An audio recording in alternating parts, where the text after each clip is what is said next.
And he prepared so many delegations this time to come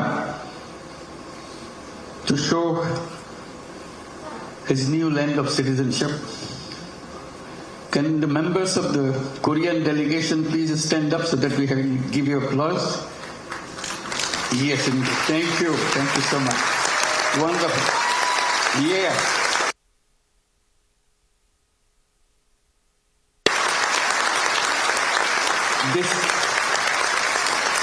This is your home too. We'll make this home beautiful home.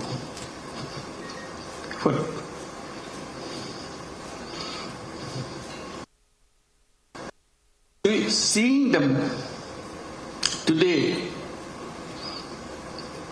when we became an independent country in 1971,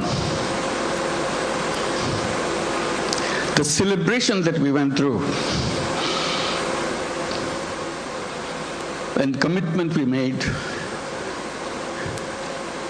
for building a new nation, despite sacrifices of lives for achieving that independence, we rejoiced. We are free. That was 1971. Then came 1974.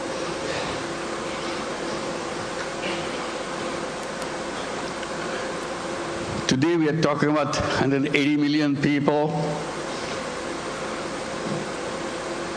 In 1971, we were just about 1/3 of that size in population.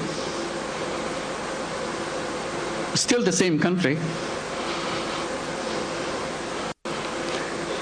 74 is a year that we cannot forget.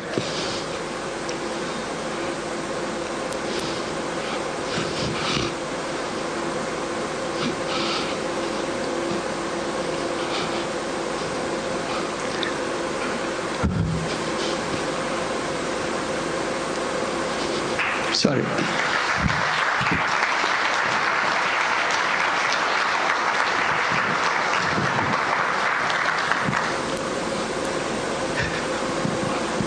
Sorry, my words. I cannot bring my word. People died of hunger. A famine throughout the country.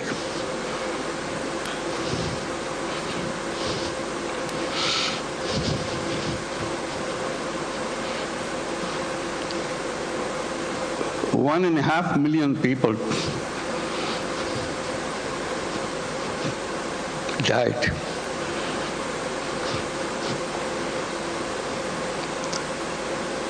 So that was the country we started with.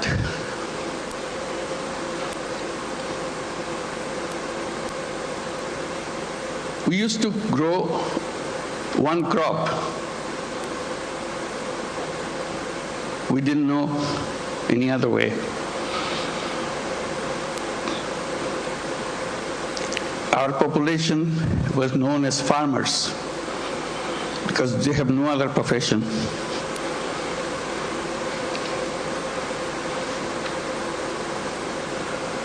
And of them,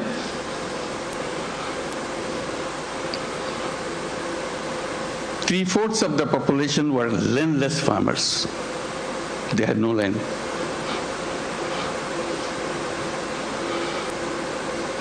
They used to lease in a tiny bit of land from the people who had little bit of land to make a living by one crop. If you heard the word dirt poor,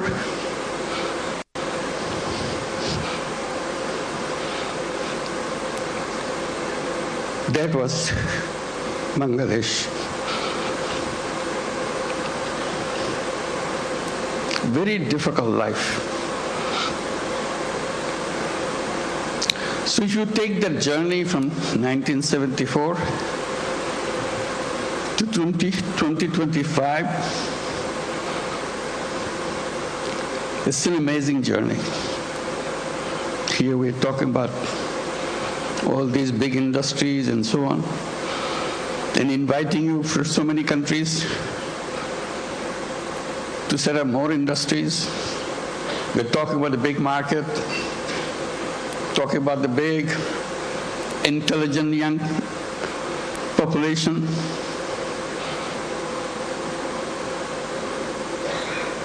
That's Bangladesh. Came a long way in a very short time.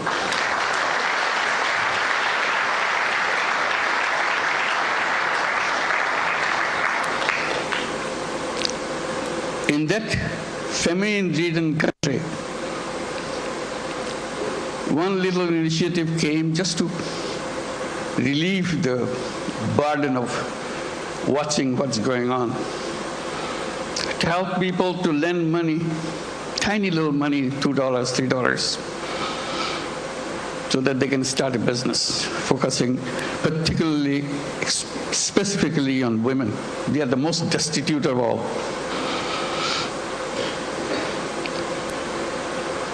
That became known as microcredit. We created a bank called Famine Bank. Had no idea what this finally will turn out to be. But it turned out to be a global name.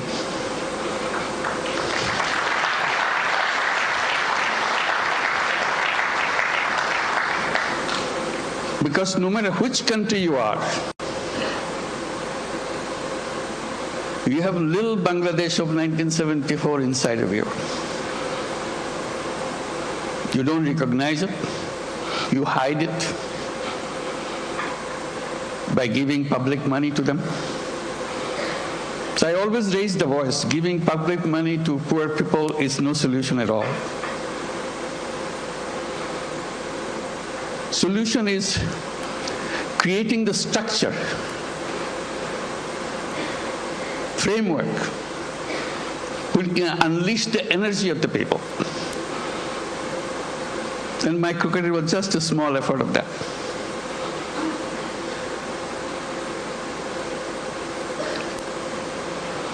Then a crazy idea came over. When government wanted to issue license for telephone, we had nothing to do with telephone. We didn't have any telephone in the country. Few telephone in the cities, most of them don't work. So we talked, why don't we apply for a license for telephone company? A crazy idea. Government asked, what do you do with the telephone company? What business you got to do? I said, we'll give it to poor women. They laughed at us. To make a long story short, we got the license, called it Grameen Phone, because we had the Grameen Bank, Grameen Phone.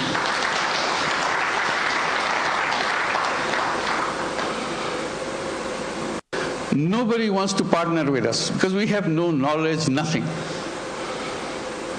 Because if Bangladesh is no place for mobile phone, there's no market for mobile phone. Who wants to be partner? So we knock at every door, international doors. Nobody wants to partner. Finally, someone I personally knew in Norway, who happens to be chairman of Telenor. I explained to him, can you help me? I explained why we want to do this and why we want to bring the phone to the women.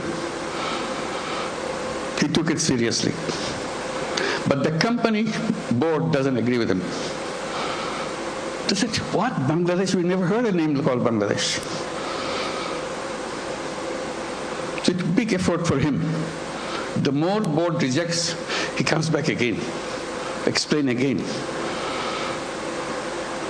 Finally, he got it through. The company assessment was, at the peak of this company, you will have 200,000 user of the mobile phone in the whole country, 200,000. And you cannot make a living on this with this kind of clientele. He told me, I said, are you crazy? It will be at least 10 times more than that. That's the way I could figure. It became the largest telephone company in the country.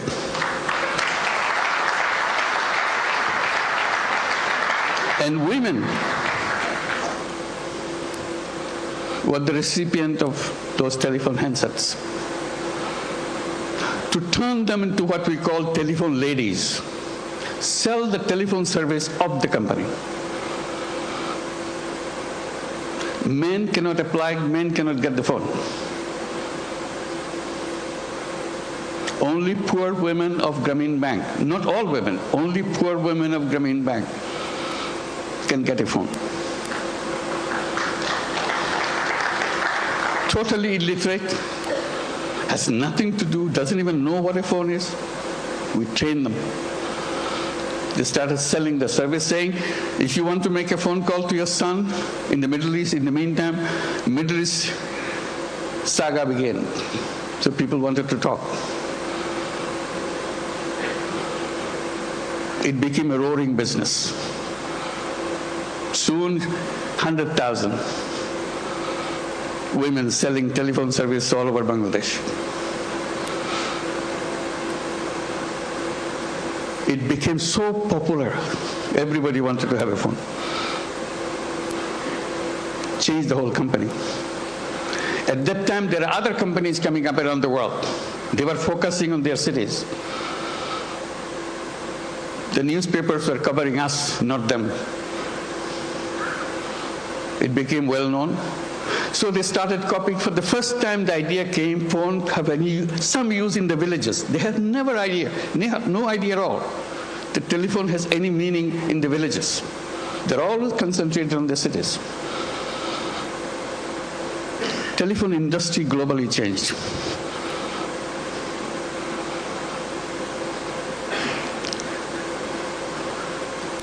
I'm narrating this story a little bit because Bangladesh is a country with crazy ideas to change the world, make things happen.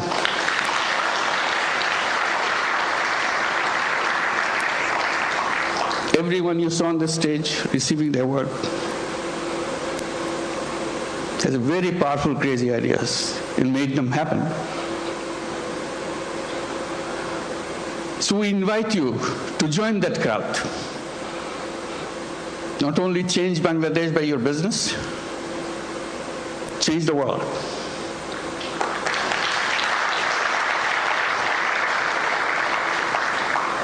I keep reminding people, yes, you want to make profit, go ahead, make profit. Maximize as much as you can. But we can add a little piece into it. Social purpose. You don't have to get disrupted by that. It's something that you can do, you have fun. Like many of you do already. So if you want to make a business with a purpose, along with the business that we do, Bangladesh is the place.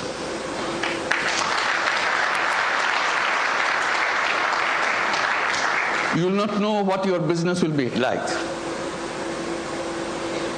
Why the whole world is following you. Why suddenly you look back, how did it happen? Bangladesh makes it happen.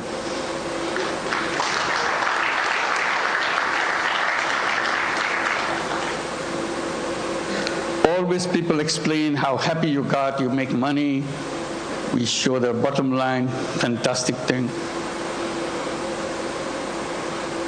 I try to add a little bit to that by saying making money is happiness, definitely, of course, but making other people happy is a super happiness.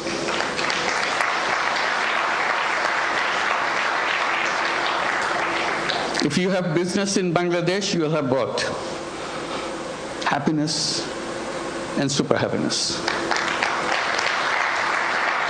That you get extra with no cost. You'll be proud of what you have done.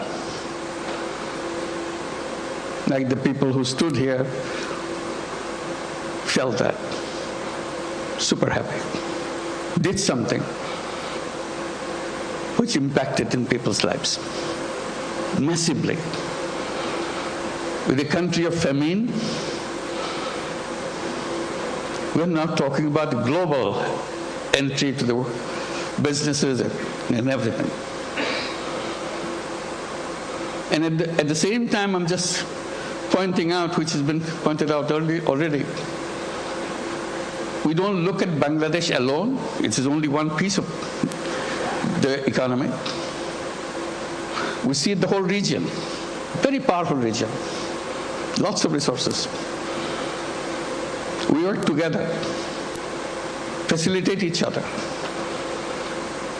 It's not the business to grab everything out of you, it's a competition, you grab things. We twist a little bit. You earn money, but earning money together, changing the life of the people together, is a fun, is something that immeasurable. And each of your company can enjoy that super happiness by expanding and reaching out. Reaching out, the impact that you make, you never explored. Just a little opening does the magic, changes the world. They said business is the most powerful mechanism by which you can change the world. But we are trained to focus on some so narrow thing, we miss out the world. We can try opening a little bit. And I emphasize by saying, let's create a new civilization where you're wide, we're open, we embrace the world. I underscore by saying we can create a world of 3 zeros. It can be done with the businesses, not by the government. Government cannot achieve that. That's not the function of the government. It's the function of individuals, human beings. We are human beings. We can change the world. And business gives us a big, powerful tool in our hand. And the new civilization, I say, should be a civilization where there'll be no carbon emission. We can do that. That's where the business innovation comes.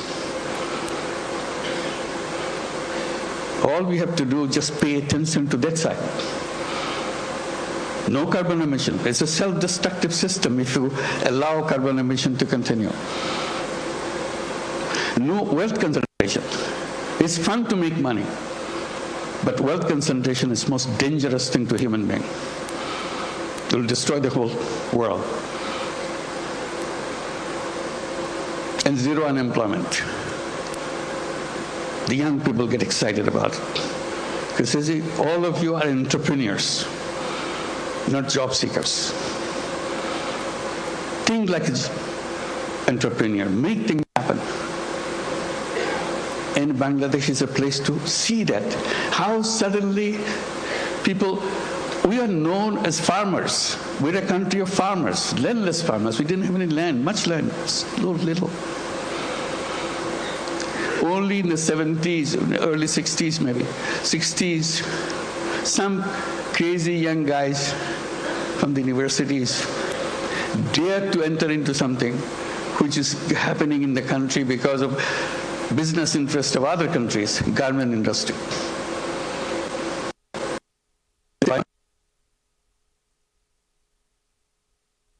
Beginning of the garment industry in Bangladesh, those crazy young guys. All the first generation, some of them are already here, came out of that generation. And now moving into the second generation, you heard Naseem, the second generation entrepreneur. That's our history. In 2 generations, second generation is just the beginning. It's still the first generation going on. Topon is here too, I saw him. Where are you? Second generation, I'm sure. So that's the journey of generations. Now, what is the third generation coming up? Are we prepared for that? That's a challenge to all of us. And we talk about second generation, we have to talk third generation a little bigger. Boys and girls. Somehow, in entrepreneurship in the past, women left out. We have some, but very few. But women are as creative, as entrepreneur as anybody else.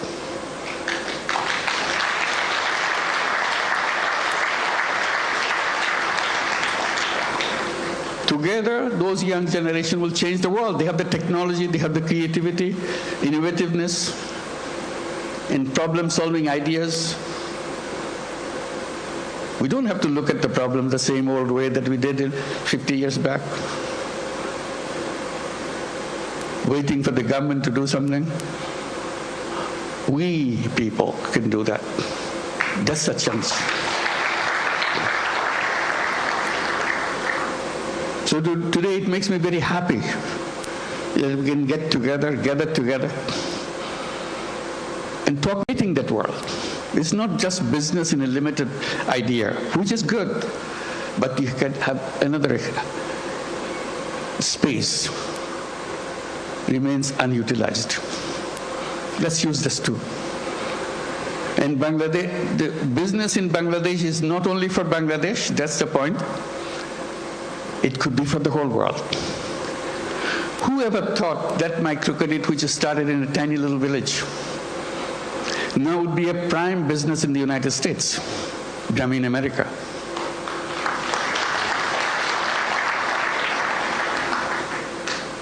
Millions of women take money from Famine, America.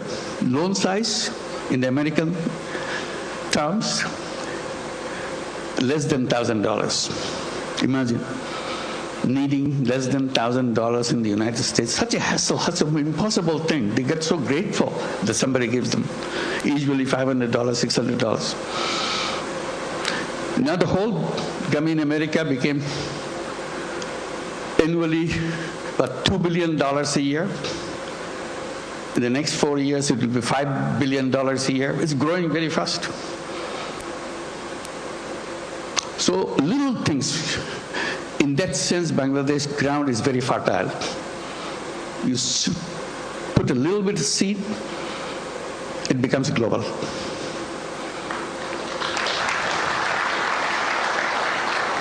I wish I could tell all the stories that happen in Bangladesh, but I get very tempted, but